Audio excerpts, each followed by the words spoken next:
Assalamu alaikum to everyone. Good evening. I hope all of you are quite well by the grace of the Almighty. And I also well. Now I'm going to start the class. So everyone be attentive and enjoy the class. আজকের ক্লাসে আমি আমাদের ক্লাসের শুরুতেই কিছু modal semi modal নিয়ে কথা বলবো। কথা বলতে গেলে ইংলিশে ফ্লুয়েন্টলি স্পিকিং করতে গেলে আমাদেরকে এই ভার্বটার খুব বেশি প্রয়োজন। এবং গত ক্লাসে আমি যে বিষয়গুলো পড়িয়েছিলাম সেটা আমি একটু পরে যাচ্ছি। তো আজকের ক্লাসের শুরুতে আমি অল্প সময়ের ভিতরে দেখেন semi modal auxiliary verb, basic concept about semi modal auxiliary verb, এই বিষয়গুলো নিয়ে আমি একটু কথা বলতে চাই। তো মডাল অক্সিলারি ভার্বস বা কোয়াজি মডাল ভার্বস, কোয়াজি শব্দের অর্থ হচ্ছে অর্ধেক বা সেমি, একই কথা। দেখবেন ফুটবল খেলায় যেমন আমরা একটা কথা বলি যে ফাইনাল খেলা, তার পূর্বে যে খেলাটি হয় সেটা হচ্ছে সেমি ফাইনাল খেলা। কি হবে বলুন? Semi final. এখানেও আমরা কোয়াজি মডাল বা সেমি মডাল, একটু মন দিয়ে ক্লাসটা করবেন, দেখবেন ফ্লুয়েন্টলি আপনি স্পিকিং করতে গেলে মডাল বা সেমি মডাল থেকে, বিশেষ করে সেমি মডাল থেকে কোনো প্রশ্ন বা সেমি মডাল ব্যবহার করে আপনার কথা বলায় কোনো সমস্যা থাকবে না। এমন কিছু ভার্ব যেগুলা মডাল অক্সিলারি ভার্বের মতো আচরণ করে, তবে কিছু ক্ষেত্রে সাধারণ ভার্বের বৈশিষ্ট্যও ধারণ করে। এদের এদের প্রধানত ব্যবহার করা হয় মতামত, এই বিষয়গুলো খেয়াল করবেন। কোন কোন জায়গায় কোন কোন জায়গায় আমরা সেমি মডাল ভার্ব ব্যবহার করব। দেখেন আমরা সবাই কিন্তু ইংরেজি শিখে ইংরেজিতে ফ্লুয়েন্টলি কথা বলতে চাই, কিন্তু আমরা ওইভাবে মনের মতো করে পারি না। কেন জানেন? অনেকগুলা পয়েন্ট রয়েছে। তার ভিতরে একটি পয়েন্ট হচ্ছে আমরা কোন জায়গায় কোন ভার্ব ব্যবহার করব এইটা বুঝতে পারি না।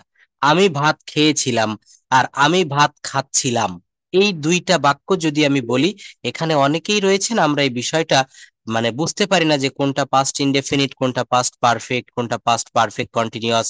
হুম। তো এই বিষয়গুলা কিন্তু, অর্থাৎ ভার্ব বাংলা বাক্যের ক্রিয়াটাকে ধরতে হবে। তো এই সেমি মডাল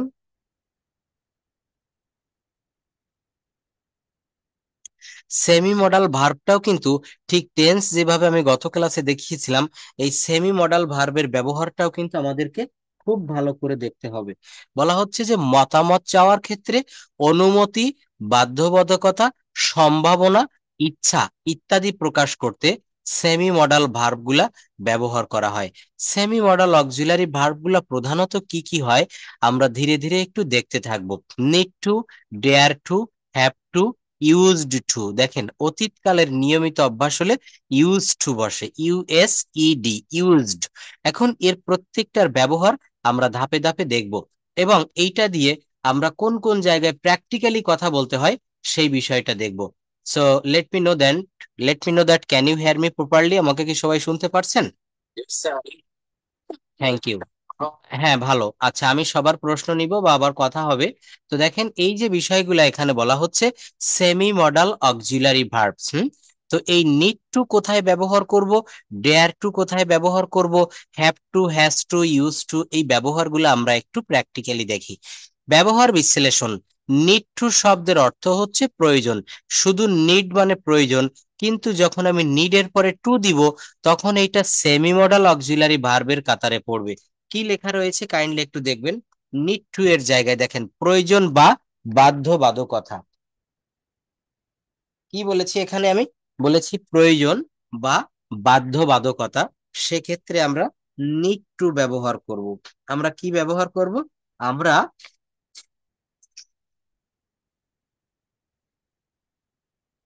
ওকে, আমরা নিড টু ব্যবহার করব। যেমন দেখেন আমার সেখানে যাওয়া দরকার, এই যে আপনার একটা প্রয়োজন বোধ হচ্ছে। অর্থাৎ কেউ বলছে স্যার আমার ঢাকায় যাওয়া দরকার। কেন ঢাকায় যাওয়া দরকার? সেখানে আপনার কোনো প্রয়োজনীয়তা রয়েছে, তাই বলছে আমার সেখানে যাওয়া দরকার। We need to go there, we need to go there. আমার ঢাকায় যাওয়া দরকার, I need to go to Dhaka. দুইটা টু দিতে হবে, একটা হচ্ছে নিডের সঙ্গে টু, আর একটা হচ্ছে প্রেপোজিশনের জন্য to. We need not to, we need not to go there. আমার সেখানে যাওয়ার দরকার নেই, অথবা আমাদের সেখানে যাওয়ার দরকার নেই, অথবা we don't we don't need to go there. আসার প্রয়োজন নেই, খাওয়ার প্রয়োজন নেই, যাওয়ার প্রয়োজন নেই, দেখার প্রয়োজন নেই। এই প্রয়োজন বা বাধ্যবাধকতা যখন থাকবে তখন আপনি নিড টু দিয়ে বাক্য তৈরি করবেন। এরপর একটা রয়েছে ডেয়ার টু। ডেয়ার টু এর অর্থ হচ্ছে সাহস বা চ্যালেঞ্জ প্রকাশে ব্যবহার করা হয়। শুধু আপনারা এইটুক মনে রাখবেন, ডেয়ার টুটা কোথায় ব্যবহার করা হয়, নিড টু কোথায় ব্যবহার করা হয়, অর্থাৎ ব্যবহার ক্ষেত্রটা মনে রাখবেন। আর একটি করে কাইন্ডলি এক্সাম্পল মনে রাখবেন, আপনার বাদ বাকিটুক অটোমেটিকলি মনে চলে আসবে। দেখেন ডেয়ার টু মানে কি বলছে, সাহস করা বা চ্যালেঞ্জ করা। যেমন এখানে বলছে he dares to speak the truth even in difficult situations. সে কঠিন পরিস্থিতিতেও সত্য কথা বলার সাহস করে। সে কঠিন পরিস্থিতিতেও সত্য কথা বলার সাহস করে। আর নেগেটিভ কি হবে, she dare not to speak the truth even in difficult situation. Or she he doesn't dare to. দেখেন এই ডাজেন্ট বা ডেয়ার নট টু বাক্যগুলো কিভাবে করেছি একটু খেয়াল করবেন। She dare not to speak the truth even in difficult situation. He doesn't dare to, দেখেন হি ডাজেন্ট নেগেটিভ শব্দটা প্রথমে ব্যবহার করেছি সাবজেক্টের পরেই। He doesn't dare to speak the truth even in difficult situation. সে কঠিন পরিস্থিতিতেও সত্য কথা বলার সাহস করে না। তাহলে এই ডেয়ার টু কোন জায়গায় ব্যবহার করব, সাহস বা চ্যালেঞ্জ প্রকাশের ক্ষেত্রে ব্যবহার করব। নিড টু কোথায় ব্যবহার করব, প্রয়োজন বা বাধ্যবাধকতার ক্ষেত্রে। হ্যাভ টু দেখেন এটাও কিন্তু আপনার কর্তব্য অথবা বাধ্যবাধকতা প্রকাশ করতে ব্যবহার করা হয় হ্যাভ টু। কি ব্যবহার করা হয়, হ্যাভ টু। যেমন দেখেন I have to finish this project by tomorrow. আমাকে কালকের মধ্যে এই কাজটি শেষ করতে হবে।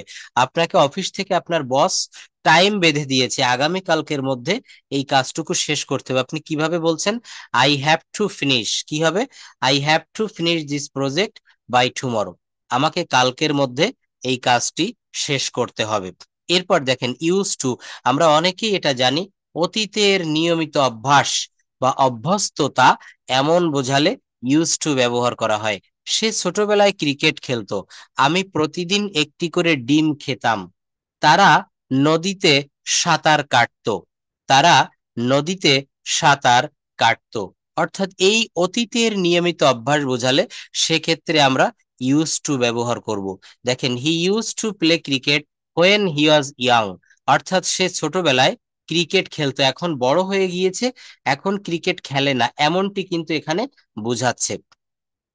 এরপর দেখেন বলছে মেইন ভার্বের মতো নিড টু বা হ্যাভ টু এর পর সাধারণত ভার্বের ইনফিনিটিভ বা টু প্লাস ভার্ব ব্যবহৃত হয়। আই নিড টু গো নাও, দেখেন আমার এখন যাওয়া দরকার, আই নিড টু গো নাও। এখানে ইনফিনিটিভের ব্যবহার কতটুকু, এখানে ইনফিনিটিভের ব্যবহার কতটুকু, এই যে টু গো যাইতে, টু ইট খাইতে, টু প্লে খেলতে, এগুলা হচ্ছে ইনফিনিটিভের ব্যবহার। কিসের ব্যবহার বলা হচ্ছে, এগুলা ইনফিনিটিভের ব্যবহার। মডাল অক্সিলারি ভার্বের দেখেন আমি আজকে একটা বিষয় আপনাদেরকে দেখাবো, যে বড় বড় বাক্য আমরা কিন্তু সবাই ছোট ছোট বাক্য করতে পারি। আমি ভাত খাই, আমি স্কুলে যাই, সে গান গায়, তারা ফুটবল খেলে, তাই না? কিন্তু একটা প্যাসেজ আপনাদেরকে যদি বলি লম্বা বিষয় নিয়ে কথা বলতে হবে, কি বলছি, একটা লম্বা বিষয় নিয়ে আপনাকে বললাম আপনার ফ্যামিলি সম্পর্কে, please say something about your family. আপনি যখন একটা চাকরির জন্য রিটেনে টিকে গেছেন, ভাই টিকেছেন, সরি রিটেন, প্রিলি রিটেন, যখন আপনি ভাইবা দিতে যাবেন দেখবেন ওরাল মৌখিক পরীক্ষায় আপনাকে প্রথমেই একটা কথা সব জায়গায় বলে, please say something or introduce your self. এটা বলে না, দেখবেন এটা কিন্তু অবশ্যই বলে প্লিজ ইন্ট্রোডিউস ইউর সেলফ।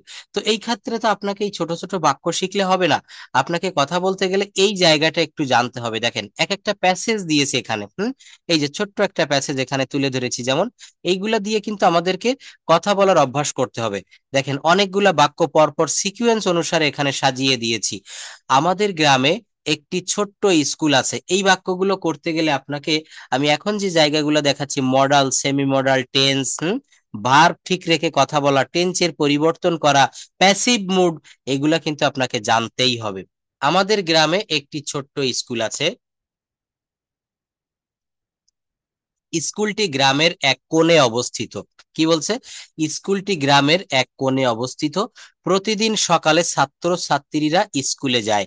ভালো করে সবাই মন দিয়ে শুনবেন। এই বাক্যগুলো একটু চেষ্টা করে দেখেন তো আপনি বাংলা থেকে ইংরেজিতে অনুবাদ করতে পারেন কিনা। স্কুলে অনেক নিয়ম কানুন মেনে চলা হয়। শিক্ষার্থীদের পড়াশোনার প্রতি মনোযোগী হতে উৎসাহিত করা হয়। কখনো কখনো বাচ্চাদের শাস্তি দেওয়া হতে পারে যদি তারা নিয়ম ভঙ্গ করে। ভবিষ্যতে শিক্ষার্থীরা ভবিষ্যতে শিক্ষার্থীরা যাতে সমাজে ভালো কাজ করতে পারে সেজন্য তাদের প্রস্তুত করা হয়। দেখেন, এই যে প্রস্তুত করা হয়, কে প্রস্তুত করে? সাবজেক্ট যেখানে ডিরেক্ট উপস্থিত না থাকে সেখানে এই বাক্যগুলিকে আমাদের কিন্তু প্যাসিভ মুডে অবজেক্টকে সাবজেক্টের জায়গায় রেখে এই ট্রান্সলেশন গুলো করতে হয়। আমাদের গ্রামে একটি ছোট্ট স্কুল আছে। দেখেন এই বাক্যটা কেউ কি এখানে বলতে পারবেন এই বাক্যটা আমি কিভাবে করব? আমাদের গ্রামে একটি ছোট্ট স্কুল আছে। খেয়াল করবেন, এখানে আমাদের গ্রাম অনেকে এইটাকে সাবজেক্ট মনে করে, আবার অনেকে ছোট্ট স্কুল এইটাকে সাবজেক্ট মনে করে। আসলে আমাদের গ্রাম বা স্কুলের কোনোটিই সাবজেক্ট না। সাবজেক্টের সংজ্ঞায় আমরা পড়েছিলাম, সাবজেক্টের সংজ্ঞাতে আমরা পড়েছিলাম যে বলা হচ্ছে বাক্যে যে ব্যক্তি কাজ করে বা ক্রিয়া সম্পাদন করে তাকে সাবজেক্ট বা কর্তা বলে, তাই না? তো এখানে স্কুল বা গ্রাম এরা কিন্তু কোনো কাজ করতেছে না, এই জন্য এখানে আমি এইটাকে বাক্যের প্রথমে বসাতে পারবো না। কারণ মনে রাখবেন, সাবজেক্ট সর্বদা বাক্যের প্রথমে বসে, কখনো কিন্তু এভাবে অন্য কোনো বিষয় আসে না অ্যাসার্টিভ সেন্টেন্সের ক্ষেত্রে। তো এখানে বলছে কোথাও কোনো জিনিস বা কোনো বস্তু স্থিরভাবে আছে অথবা বাংলা ক্রিয়ার শেষে, বাক্যে বাংলা ক্রিয়ার শেষে আছে, নাই, ছিল, ছিল না এমনটি থাকলে দেয়ারের ব্যবহার করতে হয়। কিসের ব্যবহার করতে হয়? দেয়ারের ব্যবহার। তো আমাদের গ্রামে একটি ছোট্ট স্কুল আছে। There is a little school in our village. তো এই বিষয়গুলা আপনারা নিজেরা একটু প্র্যাকটিস করবেন। ছোট ছোট বাক্য থেকে কিভাবে বড় বাক্য করতে হয় আমি সেই বিষয়টা আজকে ক্লাসের শেষের দিকে আমি দেখাবো। আর আরেকটা বিষয় দেখেন, এই মডাল অক্সিলারি ভার্বটার কয়েকটা ব্যবহার এখানে রয়েছে। টেন্সের ব্যবহার, সেমি মডাল ভার্বগুলোর সাথে টেন্স অনুযায়ী পরিবর্তন হয়। আমি বলেছিলাম যে ইংলিশ ল্যাঙ্গুয়েজটা কিন্তু একটার সঙ্গে আরেকটা চেইন সিস্টেম ওতপ্রোতভাবে জড়িত। তো এখানে বলছে টেন্সের ব্যবহার সেমি মডাল ভার্বগুলোর সাথে টেন্স অনুযায়ী পরিবর্তন হয়। দেখেন হ্যাভ টু বলেছিলাম না, দরকার বা আবশ্যক হলে সেক্ষেত্রে হ্যাভ টু ব্যবহার করা হয়। এখানে বাক্যটা আমি হ্যাভ টু না দিয়ে একটু টেন্সটাকে পরিবর্তন করে লিখেছি হ্যাজ টু। কি বলেছি? Has to, sorry had to. I have to, আর এখানে লিখেছি I had to leave early yesterday. কি বলেছি? I had to leave early yesterday. এরপর বলছে সেমি মডাল অক্সিলারি ভার্ব গুলো বিশেষ পরিস্থিতিতে মডাল অক্সিলারি ভার্ব এবং সাধারণ ভার্বের ভূমিকা পালন করে। এগুলো সঠিক ব্যবহার ইংরেজি ভাষায় বিভিন্ন জটিল প্রকাশকে সহজ করে দেয়। সেই জটিল জায়গাগুলোকে সহজ করে নিব। দেখেন এই বিষয়গুলো যে use of am to is to are to, কোন কোন জায়গায় এগুলো আমরা কাজে লাগাবো একটু এখানে দেখেন। এরপর যখন আমি আপনাদেরকে যে ল্যাঙ্গুয়েজ ড্রিল প্র্যাকটিস করাবো আপনারা কথা বলবেন, তখন এই am to is to are to have to has to be suppose to এইগুলা কিন্তু আমাদের ব্যবহার করতে হবে। বলছে সাবজেক্টকে বর্তমানে স্বাভাবিকভাবে কোনো কাজ করতে হয়। কখন করতে হয় বলেন?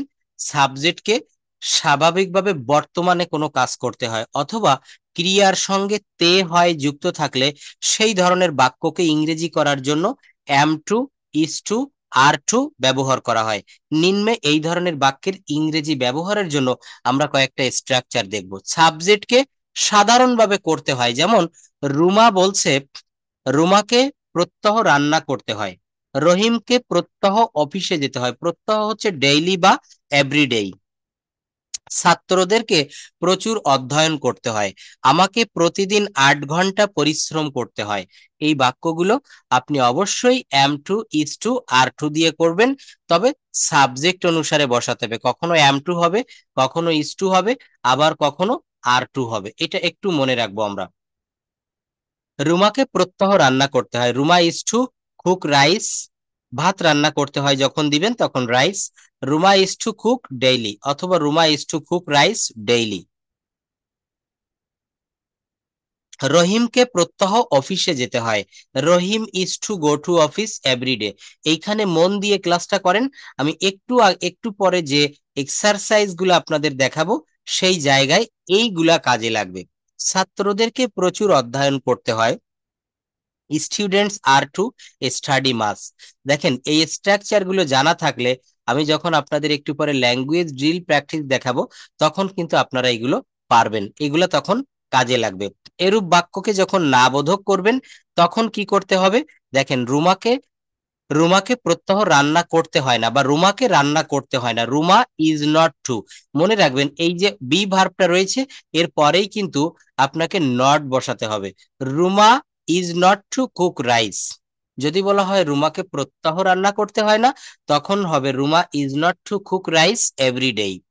রহিমকে অফিসে যেতে হয় না। Rahim is not to go to office. Rahim is not to go to office. ছাত্রদের প্রচুর ছাত্রদের প্রচুর অধ্যয়ন করতে হয় না। Students are not to study much. এরূপ বাক্যকে যখন প্রশ্নবোধক করতে হবে তখন এই বি ভার্বটা সবার প্রথমে চলে আসবে। দেখেন রুমাকে কি রান্না করতে হয়? রহিমকে কি অফিসে যেতে হয়? তাহলে কি হবে? Is Ruma to cook rice? এই am to, is to, are to এগুলো অবশ্যই ঠিক রাখতে হবে। তবে মনে রাখবেন প্রথমে বি ভার্ব দিতে হবে, তারপর সাবজেক্ট দিতে হবে। Is Ruma is Ruma to cook rice? রুমাকে কি রান্না করতে হয়? রহিমকে কি অফিসে যেতে হয়? Is Rahim to go to office? তাহলে এই বাক্যগুলো কিভাবে আমরা করব? এগুলা হচ্ছে ইন্টারোগেটিভ করতে গেলে প্রথমে অ্যামিজার দিতে হবে, তারপর সাবজেক্ট, তারপর টু যুক্ত মেইন ভার্ব। অস টু ওয়্যার টু কখন ব্যবহার করা হবে? আমি প্রথমেই বলে রেখেছিলাম যখন টেন্স পরিবর্তন হবে তখন আপনাকে অস টু ওয়্যার টু ব্যবহার করতে হবে। অতীতে কাউকে কোনো কাজ করতে হতো এরূপ বোঝাতে হলে অস টু এবং ওয়্যার টু ব্যবহার করতে হয়। I was two go to office. আমাকে অফিসে যেতে হতো। আমাকে ভাত রান্না করতে হতো। I was two cook rice. এই বাক্যটাকে যখন আমি প্রেজেন্ট টেন্সে বলবো আমাকে ভাত রান্না করতে হয়, তখন অজের পরিবর্তে এখানে সাবজেক্ট অনুসারে অ্যাম ব্যবহার করতে হবে। I am two cook rice. আমাকে ভাত রান্না করতে হয়। I am two cook rice. আমাকে ভাত রান্না করতে হয়। তোমাকে প্রচুর বই পড়তে হয়। ইউ আর টু স্টাডি মাস। তোমাকে প্রচুর বই পড়তে হতো। হতো তখন ইউ এর পরে ওয়্যার ব্যবহার করতে হবে। ইউ ওয়্যার টু স্টাডি মাস। তোমাকে প্রচুর বই পড়তে হতো। একটু কাইন্ডলি ভালো করে দেখবেন, এখান থেকে অনেক বাক্য আমরা একটু পরে তৈরি করব এই স্ট্রাকচার গুলো, এই রুল গুলো কাজে লাগিয়ে। Use of be suppose to. Subject বা কর্তাকে স্বাভাবিকভাবে কোনো কিছু করার কথা। কি বলছে? সাবজেক্টকে স্বাভাবিকভাবে কোনো কিছু করার কথা, সেক্ষেত্রে বি সাপোজ টু ব্যবহার করতে হবে। Am is are plus suppose to. Am suppose to, is suppose to, are suppose to. যেমন দেখেন রহিমের কলেজে যাওয়ার কথা। এই বাক্যগুলো আপনি যতই টেন্স, মডাল বা অন্য কোনো বিষয় বলেন এগুলো সেমি মডাল ব্যবহার করে, এখানে কোনো টেন্স কিন্তু আপনাকে ব্যবহার করতে হবে না।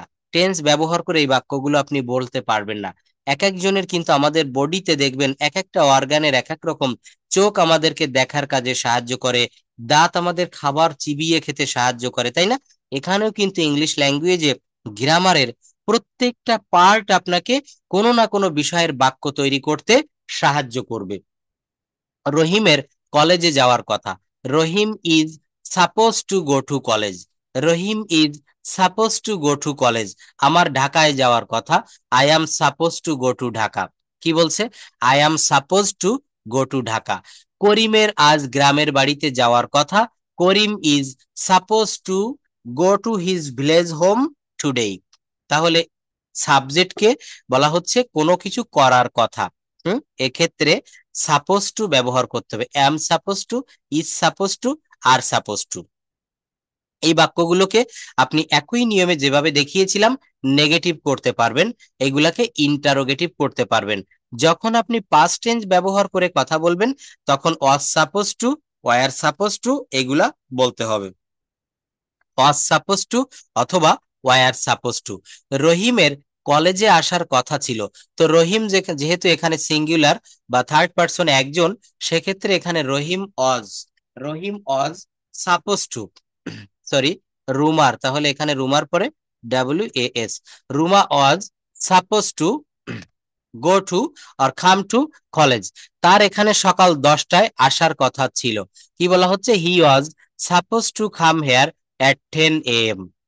এই বাক্যগুলো আমরা তাহলে এখানে পাস্ট টেন্স হলে ওয়াজ বা ওয়্যার সাপোজ টু, আর প্রেজেন্ট টেন্স হলে am suppose to, is suppose to, are suppose to.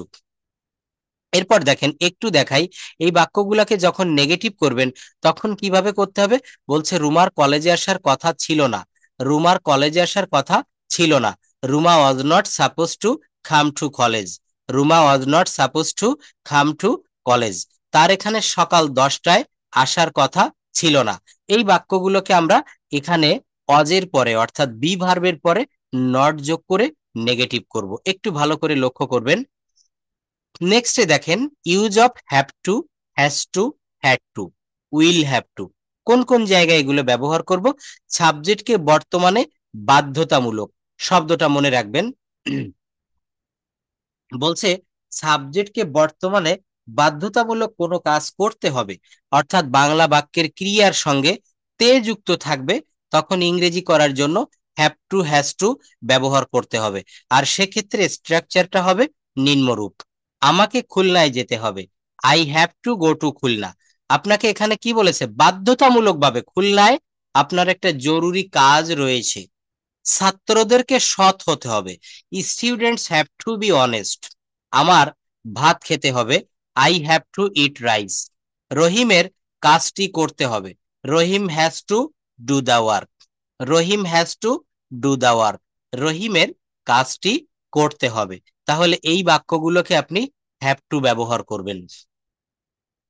এরপর এই বাক্যগুলোকে যখন নেগেটিভ করতে হবে, it's very easy and simple. Rahim, দেখেন, আমাকে খুলনায় যেতে হবে না, এখানে I have not to go to Khulna দেওয়া যাবে না, I don't have to go to Khulna. কি দিতে হবে? I don't have to go to Khulna. আমার ভাত খেতে হবে না, হবে না, দেখেন এইখানে অনেকে বলতে পারেন স্যার এই হবে তো এটা ভবিষ্যতের চিহ্ন, এখানে শ্যাল উইল কি হবে না? এখানে কি শ্যাল উইল দিয়ে করতে হবে? নো, এখানে আপনাকে মনে রাখতে হবে বাধ্যতামূলকভাবে কোনো কাজ করতে হবে, এই শব্দটা মনে রাখবেন। সেক্ষেত্রে হ্যাভ টু দিয়ে করতে হবে। আর নেগেটিভ হলে ডোন্ট হ্যাভ টু বা ডাজেন্ট হ্যাভ টু। আর পাস্ট ফর্মে হলে ডিডেন্ট হ্যাভ টু। আমার ভাত খেতে হবে না, I don't have to eat rice. এই বাক্যটাকে আপনি কোনো টেন্স দিয়ে করতে করতে পারবেন? পারবেন না। আপনি কি করতে পারবেন? আমি ভাত খাই না, এইটা আপনি করতে পারেন। এই যে জায়গাটা দেখেন, এটাও খুব ইম্পর্টেন্ট একটা ক্লাস, আমি একটা সময় এটা নিয়েছিলাম আপনাদের, যে 30+ সেন্টেন্সেস উইথ ওয়ান ভার্ব। এইখানে কিন্তু ওই ব্যবহারগুলো রয়েছে যে একটা বাক্যকে কিভাবে নেগেটিভ করতে হয়, অ্যাফার্মেটিভ থেকে নেগেটিভ, সেখান থেকে ইন্টারোগেটিভ, সেখান থেকে নেগেটিভ ইন্টারোগেটিভ। দেখেন, আমি স্কুলে যাই, আই গো টু স্কুল, আমি স্কুলে যাই না, I don't go to school, I don't go to school. আমি কি স্কুলে যাই? Do I go to school, do I go to school. আমি কি স্কুলে যাই না? Don't I go to school. এখানে কিভাবে বাক্যগুলো তৈরি করেছি দেখেন, এখানে 30টা বাক্য রয়েছে, কাইন্ডলি কেউ একটু পড়বেন। তো এই বাক্যগুলা প্রত্যেকটা বাক্যের ভিতরে গো ভার্ব ব্যবহার করেছি। এখন আমি স্কুলে যাই না, এই বাক্যটা যদি একটু পরিবর্তন করে দেয়, আমি ভাত খাই, আমি স্কুলে যাই, এর পরিবর্তে লিখলাম আমি চিঠি লিখি, আমি একটি চিঠি লিখি। এইটাকে আপনি একই নিয়মে নেগেটিভ করবেন। এখানে যেমন দ্বিতীয় বাক্য লিখেছে আমি স্কুলে যাই না, ওই জায়গায় লিখতে হবে আমি চিঠি লিখি না। আমি কি স্কুলে যাই, ওখানে ইন্টারোগেটিভ হবে আমি কি চিঠি লিখি, আমি কি চিঠি লিখি। তাহলে এই যে বাক্যগুলা, এই বাক্যগুলো কিভাবে আপনি করবেন? প্রথমত আপনাকে এই স্ট্রাকচারটা ফলো করতে হবে। দেখেন, এইখানে এই একটা মাত্র ক্লাস বলা হচ্ছে যে এই লেকচার শিটটা যদি কেউ ভালোভাবে ফলো করতে পারেন, এবং ল্যাঙ্গুয়েজ ড্রিলে আমি একটা বিষয় দেখাবো আজকে, এইগুলা যদি আপনি একটু কষ্ট করে পড়তে পারেন, বিষয়টা বুঝতে পারেন, আপনি শত শত বাক্য আপনি নিজে নিজে করতে পারবেন। আপনার বেশি কিছু শিখতে হবে না। একটু বিশ্বাস করবেন, যারা এখানে ক্লাস করতেছেন সবাই আমরা ইংলিশে ফ্লুয়েন্টলি কথা বলতে চাই বাংলার মতো করে, কিন্তু বিশ্বাস করবেন বাংলার থেকে ইংরেজি আরো বেশি সহজ। বাংলা ব্যাকরণে দেখবেন 9-10 এর ব্যাকরণ বইতে আমাদের যুক্ত বর্ণ ছিল, আমাদের স্বরাগম ছিল, তারপরে এখানে অভিশ্রুতি ছিল, সমাসের বিষয়গুলো ছিল, আরো আরো অনেক জটিল বিষয় ছিল, কিন্তু ইংরেজিতে ওই ধরনের কোনো বিষয় আপনি পাবেন না। তো একটু খেয়াল করলে, মনোযোগ দিলে আমরা ফ্লুয়েন্টলি কথা বলতে পারবো উইদিন আ শর্ট টাইম। তো এই যে লেকচার সেটা এখানে কিভাবে রয়েছে, এই বাক্যগুলো আপনারা একটু কেউ পড়বেন? আমি আনমিউট করছি, যে কোনো একজন একটু পড়বেন, খুব ক্লিয়ারলি পড়তে হবে। দেখেন এখানে আমি যে মডাল শেখাচ্ছি না, সেমি মডাল দেখাচ্ছি, এই যে সেই সেমি মডালের ব্যবহারগুলো কিন্তু এখানে রয়েছে। মডালের ব্যবহার দিয়েছি, আই ক্যান গো আমি যেতে পারি, আই ক্যান্ট গো আমি যেতে পারি না, আমি কি যেতে পারি, ক্যান আই গো আমি কি যেতে পারি না, ক্যান্ট আই গো। এখানে দেখেন সেই সেমি মডালের ব্যবহার দিয়েছি, এই যে আই নিড টু গো আমার স্কুলে যাওয়া দরকার, নিড টু মানে কি বলেছি, দরকার। এরপরে দেখেন কেবল যেটা পড়িয়েছি এইমাত্র, হ্যাভ টু বা has to, I have to go to office today, আজ আমার অফিসে যেতে হবে। আমার আজ অফিসে যেতে হবে না, আই ডোন্ট হ্যাভ টু, আমি একটু আগে বলেছি আই হ্যাভ নট টু কেউ দিবেন না, I don't have to go to office today. তাহলে এই বাক্যগুলো প্রথম থেকে একটু পড়তে হবে, খুব ক্লিয়ারলি পড়বেন, সবাই আনমিউট করবেন না, আমি যাকে বলবো সেই কেবল একটু পড়বেন, দেখবেন ক্লাসটা অনেক ভালো হবে। এই বাক্যগুলো যদি আপনি শিখতে পারেন, আপনি খুব ভালোভাবে কথা বলতে পারবেন, খুব ইজিলি কথা বলতে পারবেন। তো কাইন্ডলি একজন একটু পড়বেন প্লিজ, প্রথম দিকে যারা রেইজ হ্যান্ড প্রেস করেছেন।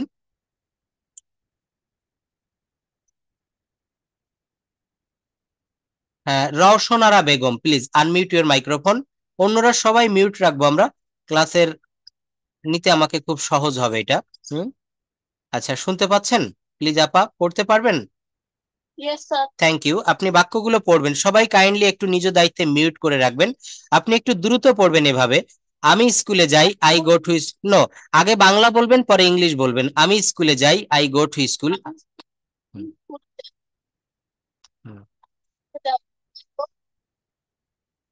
স্কুলে যাই, আই গো টু স্কুল, আমি কি স্কুলে যাই না, I don't I go to school, হ্যাঁ, দ্রুত পড়তে হবে, সেই স্কুলে যাই, হি গোস টু স্কুল।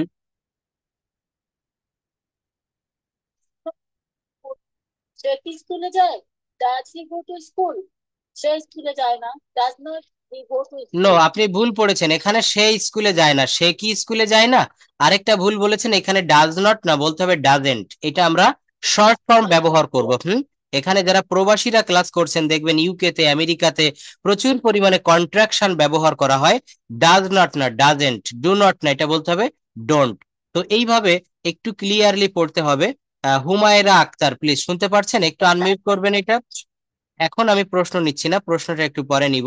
তো এখানে হুমায়রা আক্তার আপা পড়তে পারবেন প্লিজ? শব্দ শুনতে পাচ্ছেন? Thank you. আপনি এখান থেকে পড়বেন, হি গোস টু স্কুল, সেই স্কুলে যায়।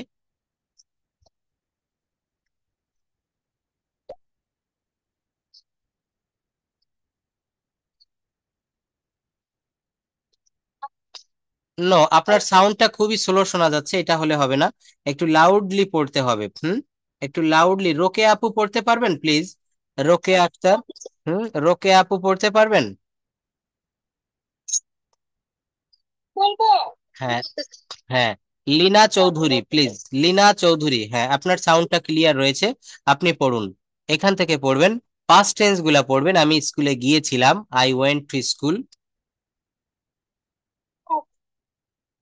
গোয়িং টু স্কুল, আমি স্কুলে গিয়েছিলাম, I didn't go to school, আমি স্কুলে যাইনি, did I go to school, আমি কি স্কুলে গিয়েছিলাম, didn't I go to school, আমি কি স্কুলে যাইনি, I will go to school, আমি স্কুলে যাবো, I won't go to school, আমি স্কুলে যাব না, will I go to school, আমি কি আজ স্কুলে যাব, don't I go to school, আমি কি আজ স্কুলে যাব না, I am going to school, আমি স্কুলে যাচ্ছি, I am not going to school, আমি স্কুলে যাচ্ছি না, am I going to school, আমি কি স্কুলে যাচ্ছি, am I not going to school, আমি কি স্কুলে যাচ্ছি না, I was going to school, আমি স্কুলে যাচ্ছিলাম,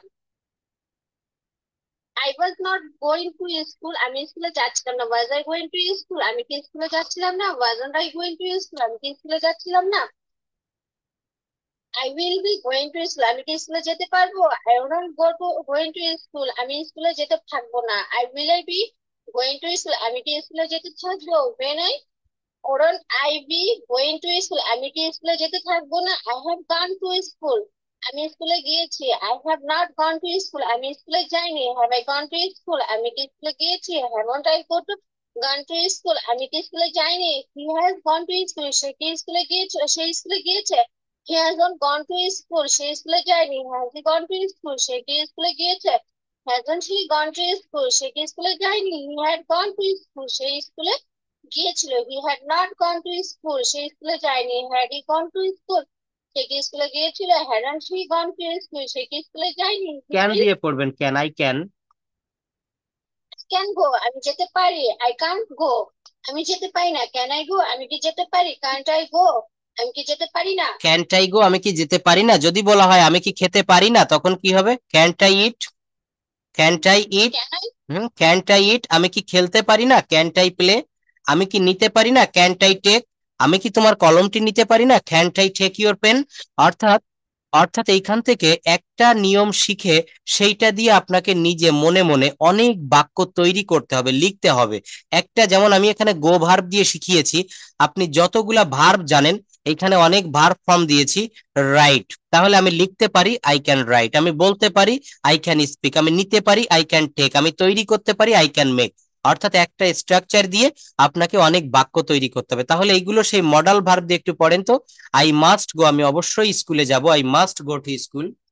গো টু স্কুল, স্কুলে I must not go to school, আমি স্কুলে যাব না। Must I go to school, আমি কি স্কুলে যাব। Must I go to school, আমি কি স্কুলে যাব না। I shall go to school, আমি স্কুলে যাব। I shall go to school, আমি স্কুলে যাব না। Shall I go to school, আমি কি স্কুলে যাব। Shall I go to school, আমি কি স্কুলে যাব না। I should go to school, আমার স্কুলে যাওয়া উচিত। I should not go to school, আমার স্কুলে যাওয়া উচিত না। Should I go to school, আমার কি স্কুলে যাওয়া উচিত। Shouldn't I go to school, আমার কি স্কুলে যাওয়া উচিত না। I would go thank to you, school. অনেক ভালো পড়েছেন, আপনার সাউন্ডটাও খুব ক্লিয়ার, খুব সুন্দর লাগলো। তো দেখেন, এই যে যেভাবে আমি ক্লাসটা নিচ্ছি, এইভাবে যদি আপনি নিজে নিজে প্র্যাকটিস করেন, কিভাবে প্র্যাকটিস করবেন দেখেন। I should go to school, এখানে মন দিয়ে কথাটা শুনবেন। একটা ভার্ব আমি ব্যবহার করেছি, গো। গো মানে যাওয়া, একটা ক্রিয়া, ভার্ব, তাই না? I should go to school, আমার স্কুলে যাওয়া উচিত। আপনি যদি বলেন আমার সত্য কথা বলা উচিত, আমার প্রতিদিন 8 ঘন্টা পরিশ্রম করা উচিত, আমার ঢাকায় যাওয়া উচিত, আমার খুলনায় যাওয়া উচিত, তাদের গান গাওয়া উচিত, তাদের কবিতাটি লেখা উচিত। এইখানে আপনি তাহলে এই গো এর পরিবর্তে বিভিন্ন রকম ভার্ব ব্যবহার করে করে এই বাক্যটাকে বিভিন্ন রূপ আপনি প্রদান করতে পারবেন। বিষয়টা কি বুঝতে পারতেছেন? তো এইখানে আমি যে সেমি মডেলটা দেখাচ্ছিলাম, ঠিক এইভাবে পরিবর্তন করা শিখতে হবে। আমাকে খুলনায় যেতে হবে, আর এর নেগেটিভটা কিভাবে করেছি? I don't have to go to Khulna, আমাকে খুলনায় যেতে হবে না। অর্থাৎ অ্যাফার্মেটিভ থেকে কিভাবে নেগেটিভ করা যায়। আমি যদি একটা বাক্য বলি, আই রাইট এ লেটার, আমি একটা চিঠি লিখি, এই বাক্যটাকে আপনি চাইলে প্রেজেন্ট টেন্সেই আপনি 4 ভাবে বলতে পারেন। কিভাবে? আমি একটা চিঠি লিখি, আই রাইট এ লেটার। আমি একটা চিঠি লিখি না, I don't write a letter. আমি কি একটা চিঠি লিখি? Do I write a letter. আমি কি একটা চিঠি লিখি না? Don't I write a letter. তাহলে এই যে পরিবর্তন, এই পরিবর্তনটুকু আপনাকে নিজে নিজে করতে হবে। এই রুলগুলো আমি দেখিয়ে দিচ্ছি, কিন্তু প্র্যাকটিসটা আপনাকে করতে হবে। এরপর দেখেন, এখানে আরো কয়েকটা বিষয় দেখাচ্ছে। হ্যাড টু বলছে সাবজেক্টকে অতীতে কোনো কাজ করতে হয়েছিল, অর্থাৎ বাংলা বাক্যে ক্রিয়ার সঙ্গে তে হয়েছিল, তে হয়েছিল এমন থাকলে সেক্ষেত্রে subject plus had to plus main verb, subject plus had to plus main verb. জসিমকে অফিসে যেতে হয়েছিল, Jasim had to go to office. আমাকে ভাত রান্না করতে হয়েছিল, I had to cook rice.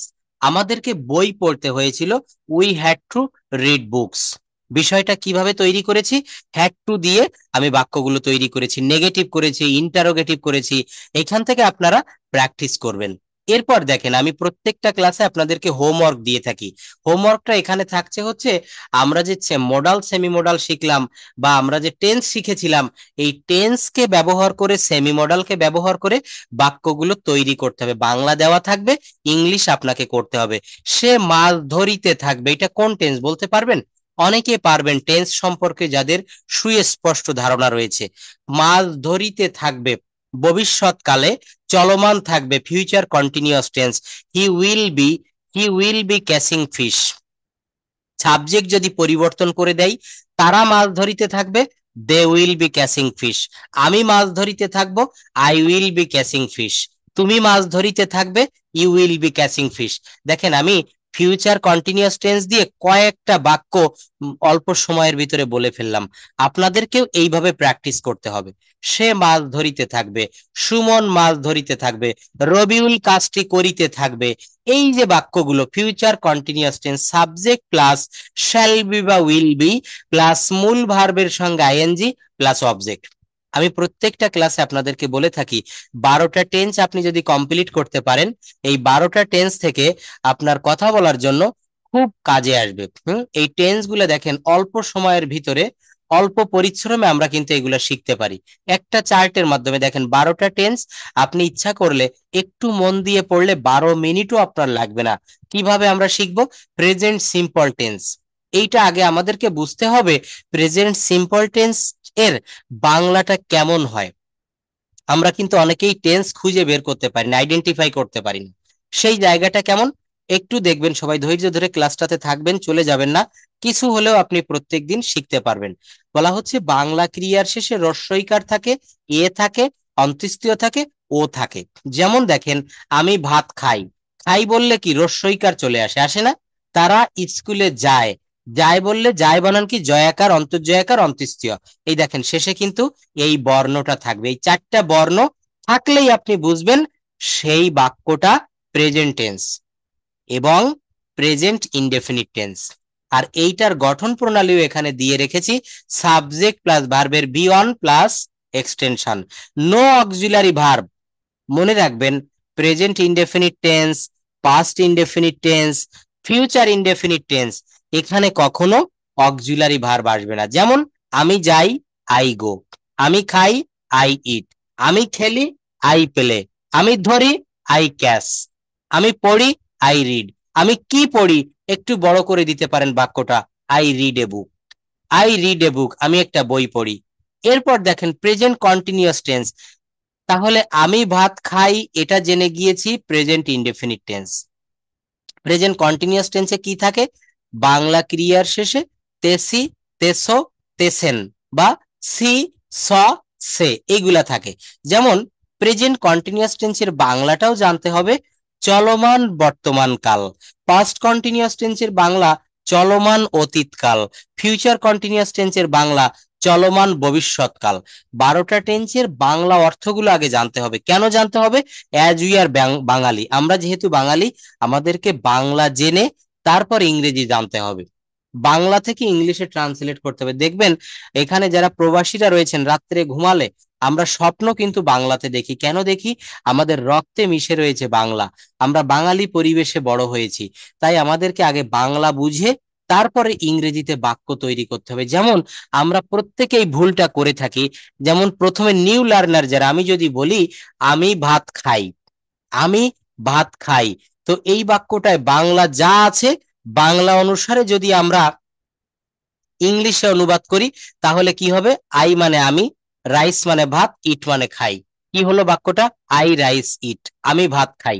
কিন্তু এইটা ওভাবে করা যাবে না, এটা করতে হবে আমি ভাত খাই, এখানে বাংলাতে যা রয়েছে ইংরেজিতে আপনাকে সাবজেক্টের পরে সর্বদা ভার্ব দিতে হবে। যেমন আই রাইস ইট, এখানে সাবজেক্টের পরে অবজেক্ট চলে এসেছে, আপনাকে দিতে হবে সাবজেক্টের পরে ভার্ব। I eat rice. আমি স্কুলে যাই, আপনাকে করতে হবে কি? আমি যাই স্কুলে। দেখেন অনেকে এখানে রয়েছেন আইএলটিএস এর প্রিপারেশন নিতে চাচ্ছেন বা আরো অনেক বড় জিম্যাট, জিআরই অনেক পরীক্ষা দিতে চাচ্ছেন, কিন্তু আপনার যদি বেসিকে দুর্বলতা থাকে আপনি ওইখানে গিয়ে বড় বড় বাক্য তৈরি বা আপনার মক টেস্ট বা স্পিকিং টেস্ট কোথাও আপনি কিন্তু পারবেন না। বেসিকটা আপনাকে খুব ভালো করতে হবে। তো এই বাক্যগুলো দিয়ে আমরা কিন্তু বেসিক শিখতেছি। একটু লক্ষ্য করে দেখবেন, এখানে দেখেন আমরা ছোট ছোট বাক্য করি, যে কেবল বললাম প্রেজেন্ট ইনডেফিনিট টেন্সে সাবজেক্টের পরে নো অক্সিলারি ভার্ব, অর্থাৎ subject plus main verb plus extension. ছোট ছোট বাক্য করেন, আমি যাই, আমি খাই, আমি খেলি, তো এখানে গো ভার্বটা দিয়ে করেন, আমি যাই, আই গো, আমি যাই না, আই ডোন্ট গো। অনেকেই কিন্তু আমরা যারা নতুন শিখছি এই জায়গাগুলো বলতে পারি না, আই নট গো এটাও বলে ফেলেন অনেকে। নো, আমি যাই, আই গো, আমি যাই না, আই ডোন্ট গো, আমি খাই না, আই ডোন্ট ইট, আমি খেলি না, আই ডোন্ট প্লে, আমি ফুটবল খেলি না, আই ডোন্ট প্লে ফুটবল। আমি কি যাই, ডু আই গো। আমি কি যাই না, ডোন্ট আই গো। দেখেন এই গো কে পরিবর্তন করে আপনি এখানে রাইট দিতে পারেন। আমি লিখি, আই রাইট। আমি লিখি না, আই ডোন্ট রাইট। এই জন্য সর্বপ্রথম যারা আমার ক্লাস করে থাকেন আমি প্রত্যেকদিন বলে থাকি এই ভার্ব ফর্ম গুলা, কনজুগেশন অফ ভার্ব ফর্ম, এগুলো আপনারা একটু মুখস্থ করবেন। দেখেন গো মানে যাওয়া, গো, ওয়েন্ট, গন। ডু, ডিড, ডান। এখন এইগুলো আমি বারবার এর উপরে ফোকাস করতেছি, কেন বলতেছি মুখস্থ করতে বলেন তো? একটা কারণ রয়েছে, সেটা হচ্ছে আপনি যখন প্রেজেন্ট টেন্সের একটা বাক্য করবেন, আমি স্কুলে যাই, আই গো টু স্কুল, তখন আপনি এই গো কে কাজে লাগাতে পারবেন। কিন্তু যদি বলা হয় আমি স্কুলে গিয়েছিলাম, তারা স্কুলে গিয়েছিল, ছেলেরা স্কুলে গিয়েছিল, তখন কিন্তু গো ভার্বের পাস্ট সিম্পল ফর্ম বা ভি টু ফর্ম আপনাকে জানতে হবে, ওয়েন্ট। ওয়েন্ট, আমি স্কুলে গিয়েছিলাম, আই ওয়েন্ট টু স্কুল। তো এই ওয়েন্টটা আমরা সবাই জানি, এটা একটা কমন ভার্ব। কিন্তু যদি একটু আনকমন ভার্বের দিকে চলে আসি, যেমন দেখেন এখানে আমি যদি বলি উইয়ার, ওয়ার মানে পরিধান করা, এর ভি টু হবে ওর, WORE। এটা আমরা কজনে জানি বলেন তো? এই জন্য আমি এই শীটটা দিয়ে দিব, আপনারা এখান থেকে মুখস্থ করবেন, এই বাক্যগুলো পড়বেন। Forget, forgot, forgotten. Present perfect টেন্সের যখন বাক্য করবেন, তখন আপনাকে এই পাস্ট পার্টিসিপল ফর্ম বা যেটাকে বলা হচ্ছে ভার্ব 3, B3, এইটা কিন্তু আপনাকে অবশ্যই অবশ্যই জানতে হবে এবং তখন কাজে লাগাতে হবে। এই গন মানে হচ্ছে কি, কাজটি কৃত হইয়াছে, V3। প্রত্যেকটার অর্থ এটা কিন্তু আমরা অনেকে জানি না, করা হয়ে গেছে অলরেডি। আমি স্কুলে গিয়েছি, I have gone to school. আমি কাজটি করেছি, I have done the work. কি হবে বলুন? I have done the work. আমি ভাত খেয়েছি, আমি বিরিয়ানি খেয়েছি, আই হ্যাভ ইটেন বিরিয়ানি। হুম, আমি চিঠিখানা লিখেছি, আই হ্যাভ রিটেন। হ্যাঁ, এটা আই হ্যাভ রাইটেন বলবেন না, I have written the letter. তাহলে দেখেন এই ভার্ব ফর্মটা বলা হচ্ছে tense is called the soul of English language and verb is called the heartbeat of a sentence. একটা বাক্যের ভার্ব হচ্ছে প্রাণ। আমি একটা ক্লাসে আপনাদেরকে বলেছিলাম ইংরেজিটা আমরা এখানে কিন্তু অনেকে বিভিন্ন রকমের জবে রয়েছি, অনেক ভালো ভালো জায়গায়, অনেক বয়স্ক ব্যক্তিও আমরা ক্লাস করছি, কিন্তু আমরা কথা বলতে পারিনি ছোটবেলা থেকে। আমরা যখন ক্লাস 1-এ ভর্তি হয়েছিলাম, প্লে, নার্সারি, কেজি, আমাদের 3টা বই দিয়েছিল, বাংলা, ইংরেজি আর গণিত। তো ইংরেজিটা এত বছর ধরে শেখার পরেও কেন আমরা বলতে পারি না? আমাকে একটু বলবেন কেউ?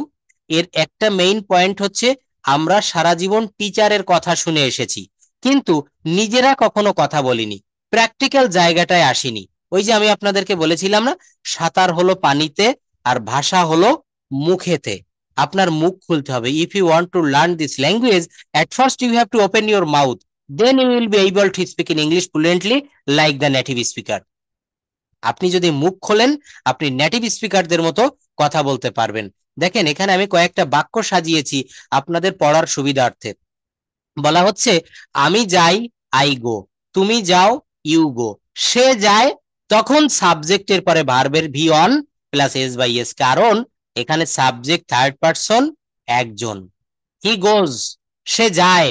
সে শেখে, হি লার্নস। সে লেখে, হি রাইটস। সে খেলে, হি প্লেস। সে সাহায্য করে, হি হেল্পস।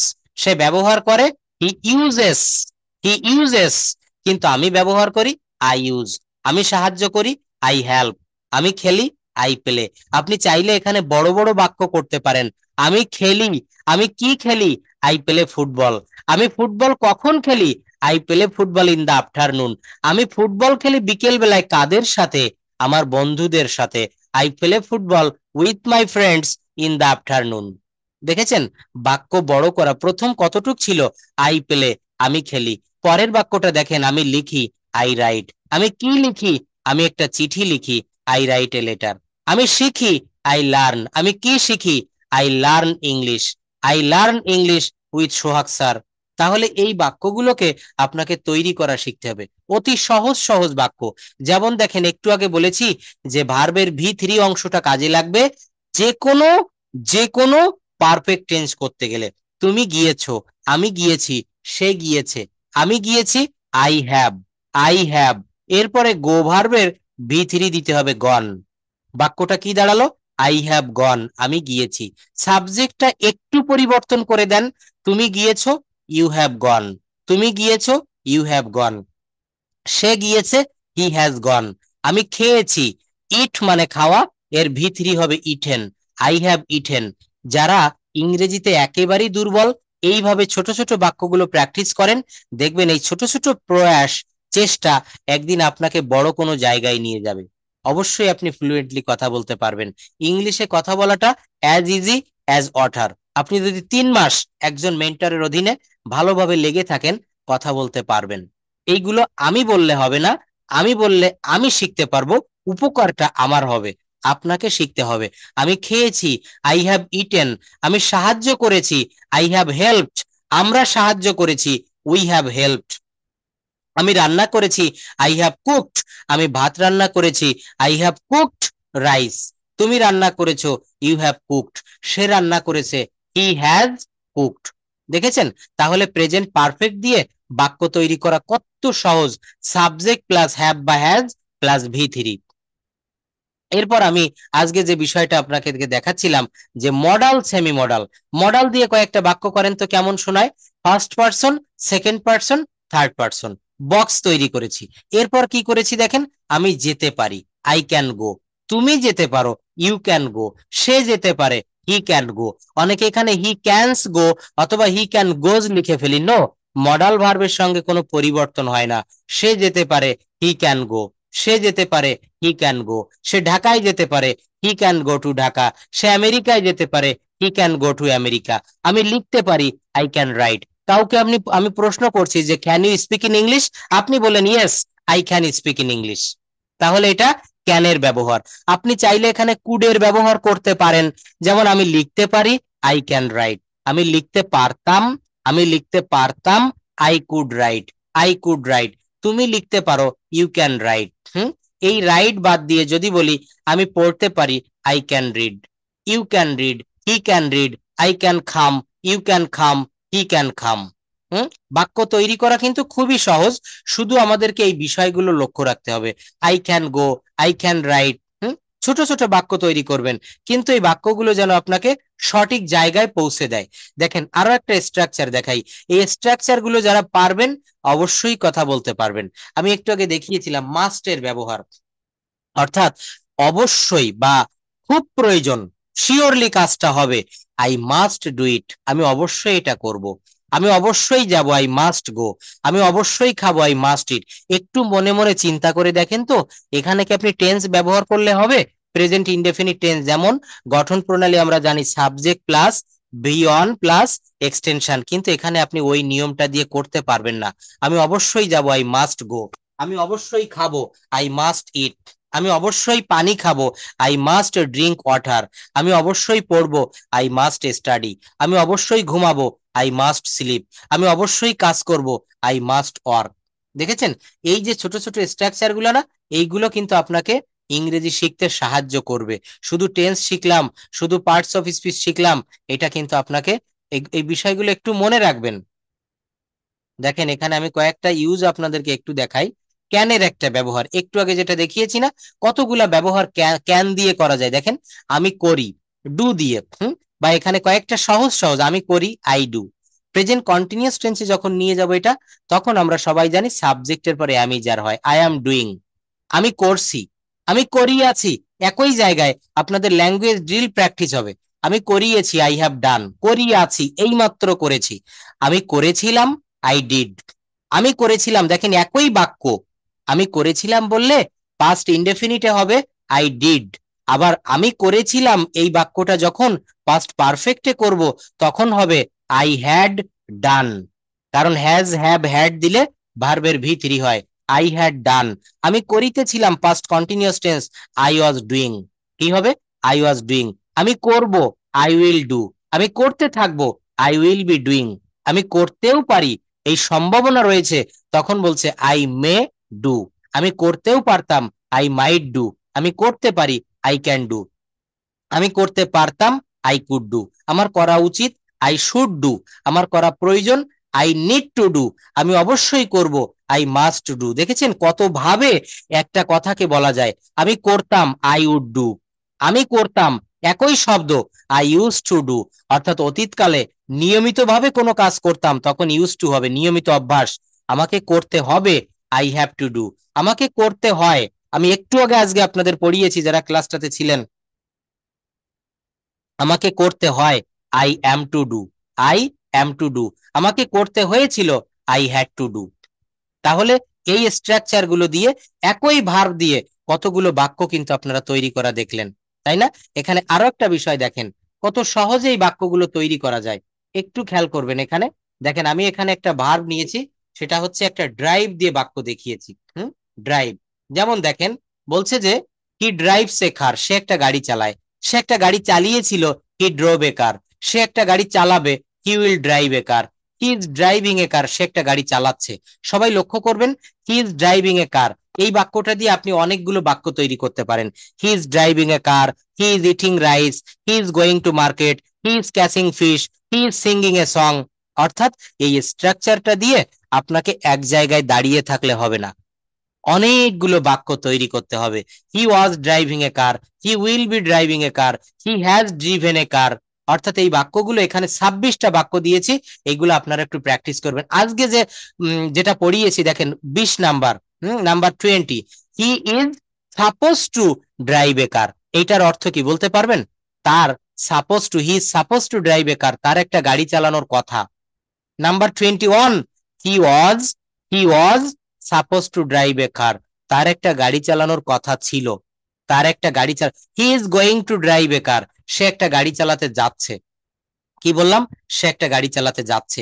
তো এইখান থেকে আপনারা এই ল্যাঙ্গুয়েজ ড্রিল প্র্যাকটিস করবেন। এই যে দেখেন আমি বাংলা দিয়েছি, একটু আগে আমি দেখিয়েছি ইংরেজি দেওয়া ছিল, এইটাতে আপনাদের কাজ হবে না, যেহেতু আমরা বাঙালি, বাংলা জেনে আমাদেরকে ইংরেজিটা করতে হবে। সে একটি গাড়ি চালায়, হি ড্রাইভস আ কার, সে একটি গাড়ি চালিয়েছিল, হি ড্রোভ এ কার। তাহলে ড্রাইভ মানে চালায়, আর চালিয়েছিল যখন বলবো, পাস্ট ফর্ম যখন হবে তখন হবে ড্রোভ। আমার কথা সবাই শুনতে পারছেন? স্ক্রিন দেখতে পাচ্ছেন? আচ্ছা, তাহলে এই বাক্যগুলো কিভাবে করবেন? এখানে আপনারা টেন্স, এই যে দেখেন সেই সাপোজ টু দিয়ে দেখিয়েছি, এখানে এই যে নাম্বার 24, তার গাড়ি চালানোর কথা, এখানে আপনি কি টেন্স দিয়ে পারবেন? এখানে এই যে সেমি মডেল দেখালাম, he is suppose to drive a car, তার একটি গাড়ি চালানোর কথা ছিল, he was suppose to drive a car. এখন এইখানে তো আমি ড্রাইভটাকে আমি বেছে নিয়েছি, এখানে আমি কি বেছে নিয়েছি? ড্রাইভ নামক একটা ভার্ব। কিন্তু আপনি যে কোনো ভার্ব এখান থেকে নিতে পারবেন। দেখেন এই রাইট দিয়ে করতে পারেন, আমি লিখি বা আমি একটা চিঠি লিখি, আমি একটা চিঠি লিখেছিলাম, আমার একটা চিঠি লেখার কথা ছিল, আমাকে একটা চিঠি লিখতে হবে, আমাকে একটা চিঠি লিখতে হয়েছিল। অর্থাৎ সর্বপ্রথম, সর্বপ্রথম আমি আবারও বলছি, এই ভার্ব ফর্মগুলো আপনারা কাইন্ডলি একটু মুখস্থ করবেন। যারা এটা করতে পারবেন খুব ইজিলি ইংলিশটা আপনি চর্চা করতে পারবেন। তো that's all for today, see you in the next class. আর আজকে দেখেন আমি যে যে বিষয়গুলো দেখালাম, এগুলা সোহাগ স্যারের লেখা, অত্যন্ত সহজ সরল এবং সাবলীল ভাষায় লেখা স্পিক ইংলিশ উইথ সোনামুখ। এই বইটা আপনার জন্য একটা যুগান্তকারী বই হতে পারে। এই বইটাতে স্যার অনেক গবেষণা করে সুন্দর সুন্দর রুল গুলো এখানে অ্যারেঞ্জ করেছে, আপনারা চাইলে এই বইটা নিয়ে পড়তে পারেন, এবং আমি মনে করি অবশ্যই আপনারা নিবেন, যারা নিয়েছেন তাদেরকে ধন্যবাদ। এবং